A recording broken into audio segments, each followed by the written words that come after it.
Aberdeen, Washington, November 1976. Snow fell against the windows of a small house on East First Street. Inside, 7-year-old Kurt Cobain sat on the living room floor, building something with his Legos. The house was quiet except for the sound of his mother Wendy moving around the kitchen, the occasional clink of dishes, the hum of the refrigerator. Kurt was absorbed in his creation, a castle maybe, or a spaceship. At 7, the distinction didn't matter. What mattered was the careful placement of each piece, the satisfaction of seeing something grow from nothing under his small hands. The phone rang. Wendy answered it in the kitchen. Her voice carried through the thin walls of the house. Kurt could hear the conversation shifting, becoming tense. Bill collectors probably, or his father calling about missed support payments, the usual adult problems that seemed to follow his family like shadows. The conversation ended with a sharp click. Kurt continued building, pretending not to notice his mother's footsteps getting heavier as she walked back toward the living room. He'd learned to read the warning signs, the way her breathing changed, the way silence could feel dangerous. "Kurt, pick up those toys." He looked up. His mother stood in the doorway, arms crossed, face tight with frustration that had nothing to do with Legos scattered on the floor. "I'm not done yet," Kurt said quietly. It was the wrong answer. "I said pick them up. Now." The words came out harder than intended. Kurt could feel the electricity in the air, the way the room seemed to shrink when his mother got angry. He started gathering the Legos, moving slowly, hoping the storm would pass. But Wendy was carrying too much weight that day. The bills, the divorce, the constant struggle of raising 2 children alone in a town where opportunities died young. The phone call had been the final straw, and 7-year-old Kurt was the only target available. "You never listen," she said, her voice rising. "Just like your father. Selfish. Always thinking about yourself." Kurt's hands stopped moving. He sat frozen on the floor, Legos scattered around him like pieces of a broken dream. "I work all day to keep a roof over your head, and this is what I come home to. Mess everywhere. No respect." The words kept coming, each one landing like a physical blow. Kurt had heard fights before, but this felt different. This felt personal. "Sometimes I think—" Wendy stopped, caught herself, but the anger was too strong, the frustration too deep. "Sometimes I wish I never had you." The words hung in the air between them. Kurt's face didn't change. No tears, no dramatic reaction. He just sat there staring at the Lego in his hand, a small red brick that suddenly seemed to weigh nothing at all. Wendy realized immediately what she'd said. The anger drained from her face, replaced by something closer to panic. "Kurt, I didn't mean—" But Kurt was already standing up, leaving the Legos where they were, walking toward his room with the careful, measured steps of someone much older than 7. "Kurt, come back. I was upset. I didn't mean that." He didn't turn around. That night, long after his mother had apologized, long after dinner had been eaten in uncomfortable silence, Kurt sat on his bed with a notebook. It was a simple composition book, black and white marbled cover, the kind used in elementary schools across America. He wrote in pencil, his handwriting careful and deliberate. "Today, Mom said she wished she never had me. I don't think she meant it, but it felt true when she said it. Maybe I'm too much trouble. Maybe everyone would be happier without me. But I'm here now, so I guess we have to figure it out." He paused, pencil hovering over the paper. "I want to write songs someday. Songs for people who feel like nobody wants them. Songs that say it's okay to be here, even when people say they wish you weren't." He closed the notebook and slid it under his mattress. The incident was never discussed again. Wendy tried to make up for it in small ways. An extra cookie with lunch, letting him stay up late to watch television, being more patient with his questions. But the words had been spoken, and both of them knew it. Kurt kept writing in that notebook. Not every day, but when the world felt too heavy, when the fights between his parents got too loud, when kids at school made fun of his secondhand clothes or his quiet nature. Played guitar today, found 3 chords that sound sad together. Maybe sad music can make people feel less alone. Mom and Dad fighting again. I went to my room and wrote a song about a house where nobody yells. Someday I'll live in a house like that. Kids at school say I'm weird. I guess I am weird. But maybe weird people need music too. Maybe especially weird people. Years passed. The notebook filled up. Kurt got another one, then another. The entries became longer, more complex, but always returning to the same themes: isolation, the desire to belong, the power of music to heal wounds that words had opened. Started a band with Christ. We sound terrible, but we sound terrible together. That's something. Wrote a song called Come As You Are. It's about accepting people exactly as they are. No conditions, no judgment. Come as you are, as you were, as I want you to be, as a friend. Maybe it's the song I needed to hear when I was 7. By 1991, Nirvana had exploded onto the music scene. Never mind, changed rock music forever. Kurt Cobain went from small-town outcast to global icon almost overnight. But success didn't quiet the voices in his head, didn't heal the childhood wounds that had shaped his art. The notebooks kept accumulating: hotel rooms, tour buses, recording studios. Wherever Kurt went, he wrote. Stream of consciousness thoughts, song lyrics, poetry, and always underneath it all, the echoes of that November night in Aberdeen when he learned that love could be conditional. Everyone wants to know what Nirvana means, what the songs mean. They mean we're all damaged and that's okay. They mean you can turn pain into something beautiful. They mean even if your own mother wishes you were never born, you can still create something that matters. People see the fame and think I'm living some dream. But I still feel 7 years old sometimes, sitting on that floor with the Legos, hearing those words over and over. The difference now is I have a microphone and millions of people listening. Maybe some of them needed to hear what I needed to hear back then. The irony was profound. Kurt's response to feeling unwanted was to create music that made millions of people feel understood, accepted, valued. His mother's moment of cruel frustration had planted a seed that grew into anthems for the lost, the broken, the discarded. But the weight of carrying that pain, of transforming it into art, was exhausting. Fame is weird. People love Kurt Cobain, the rock star, but they don't know Kurt, the kid who still hears his mother saying she wishes he was never born. Sometimes I think that kid is the real me, and everything else is just performance. Played Come As You Are tonight and thought about that 7-year-old on the floor. That song is my letter to him, my promise that somebody, somewhere, will accept him exactly as he is, even if his own family couldn't. April 5th, 1994. Seattle. Kurt was found dead in his Lake Washington home. The music world mourned. Fans gathered in parks and record stores, playing Nirvana songs and sharing stories about what the music meant to them. Among Kurt's possessions, investigators found dozens of notebooks, journals filled with thoughts, lyrics, sketches, and pain dating back to childhood. The earliest entries were in that same careful handwriting from Aberdeen, the 7-year-old boy trying to make sense of a world that seemed determined to reject him. When portions of the journals were later published, one entry stood out to everyone who read it. I figured out why I write music. It's not for fame or money or any of that stuff.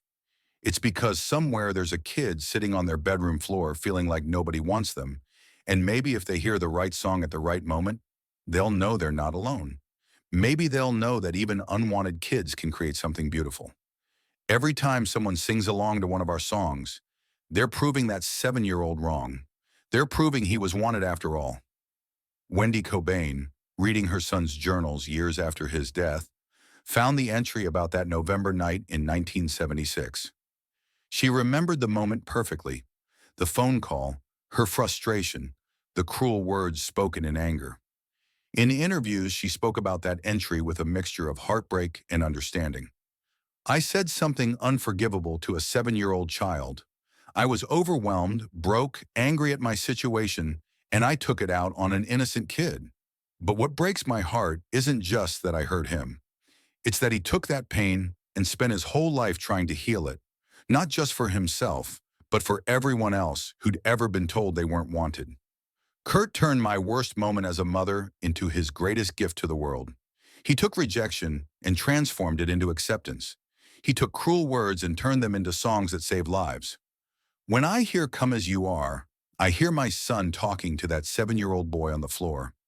I hear him saying the words I should have said. You're perfect exactly as you are. You belong here. I'm glad you exist. The tragedy wasn't just that Kurt died young.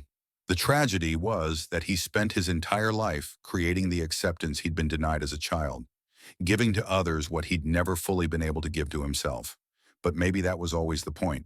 Maybe the 7-year-old sitting on that floor with his Legos wasn't building castles or spaceships.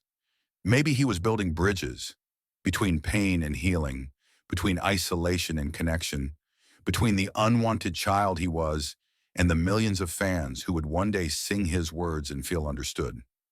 28 years after that November night, music therapists began using Kurt's journals in their work with troubled teenagers. The entries resonated with kids who felt abandoned, rejected, unwanted. Therapists would read excerpts aloud, then ask their patients to write their own responses. This helped me realize I'm not the only one who feels this way, wrote a 15-year-old girl from Portland. If Kurt could turn his pain into something beautiful, maybe I can too. My mom never said she wished I was never born, but she didn't have to. I could feel it. Reading Kurt's words made me understand that feelings aren't facts. Just because I feel unwanted doesn't mean I am. The entries became a bridge between generations of pain. Parents who had said things they couldn't take back found guidance in Wendy Cobain's later interviews about forgiveness and understanding. Children who carried wounds from thoughtless words found hope in Kurt's transformation of suffering into art. Dr. Sarah Chen, a child psychologist in Seattle, incorporated Kurt's journals into her practice after seeing their impact on her patients. What's remarkable about Kurt's writing isn't just the pain he documented, but the way he processed it.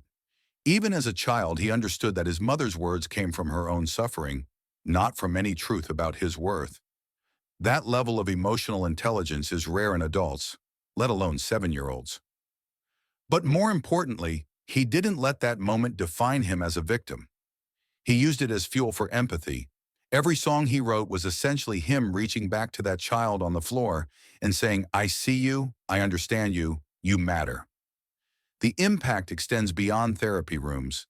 Musicians worldwide cite Kurt's journals as inspiration for their own work. Not the famous songs, but the private thoughts, the moments of vulnerability captured in pencil on lined paper. Eddie Vedder of Pearl Jam, reading excerpts in a 1995 interview, said, "This is why Kurt mattered, not because he was famous, but because he was honest about the parts of childhood that adults pretend don't exist." He wrote about the moment when you realize love might be conditional, when you understand that the people who are supposed to protect you can also be the ones who hurt you most. But he didn't stop there. He spent his life trying to create unconditional love through music. Every kid who felt unwanted could hear "Come as You Are" and know that somewhere someone accepted them completely. The song itself became something larger than entertainment. Crisis hotlines reported increased calls after it was featured in documentaries about Kurt's life, but not from people wanting to hurt themselves.